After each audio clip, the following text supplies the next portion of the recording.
Hello বন্ধুরা, তো এই ভিডিওতে আইএসএল নিয়ে বেশ কিছু আপডেট আছে। তো ভিডিওটি সবাই শেষ অবধি দেখো। আর চ্যানেলে নতুন হয়ে থাকলে চ্যানেলটি অতি অবশ্যই সাবস্ক্রাইব করে পাশে থাকা বেল আইকনটিকে অন করে পাশে। প্রথমে যদি মোহনবাগান নিয়ে কথা বলা যায়, তো মোহনবাগানে কি 6জন বিদেশি কনফার্ম হয়ে গেছে? তো দেখো, বলতে গেলে 6জন বিদেশি আছে। দিমিত্রি কামিন্স আগে থেকেই ছিল। এরপর মোহনবাগান টম অ্যালরেডের নাম ঘোষণা করলো। আরও 2জন বিদেশি কনফার্ম হয়ে আছে, তাদের নাম কবে ঘোষণা করে দেখা যাক মোহনবাগান। একজন হলেন ম্যাকলারেন আলবার্টো রড্রিগেজ। এখানেই 5জন হয়ে গেল।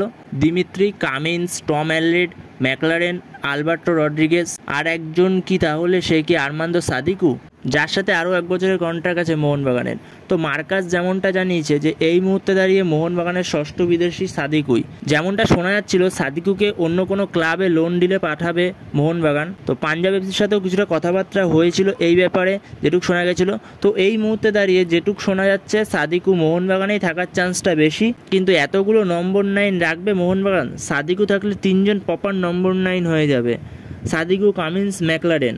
আমার মনে হয় সাদিকু থাকলেও, আমার মনে হয় যদি সাদিকু থাকে তাও সাদিকুর জায়গায় মোহনবাগান কোনো সিডিএম আনার চেষ্টা করবে। সাদিকু হয়তো থাকবে টিমে, কিন্তু আনরেজিস্টার করে রাখবে হয়তো তাকে। তো দেখা যাক এ বিষয়ে পরে অফিসিয়াল কি কনফার্মেশন আসে, তো পরে তোমাদের তখন জানিয়ে দেবো। এরপরে মোহনবাগান নিয়ে আরও একটা আপডেট হলো, মোহনবাগান প্র্যাকটিসে যোগ দিল আশিক কুরুনিয়ান।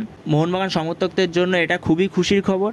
তো আগামী 6 তারিখ মোহনবাগানের ম্যাচ আছে রেনবোর সাথে কলকাতা লিগে সিএফএলের। ওই ম্যাচে আমরা আশিককে কিছুটা সময় হলেও খেলতে দেখতে পাবো। তো নেক্সট আপডেটটা হলো ইস্টবেঙ্গলকে নিয়ে। ইস্টবেঙ্গল গোলকিপার দেবজিৎ মজুমদারের সাইনিংটা অফিসিয়ালি অ্যানাউন্সমেন্ট করে দিয়েছে কালকে।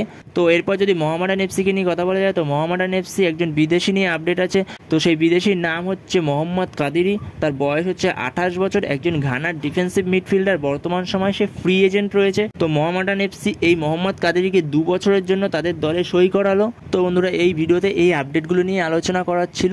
তো ভিডিওটি ভালো লাগলে অবশ্যই লাইক, শেয়ার, সাবস্ক্রাইব করতে ভুলো না। তো নেক্সট ভিডিওতে দেখা হচ্ছে, ততক্ষণের জন্য বাই বাই।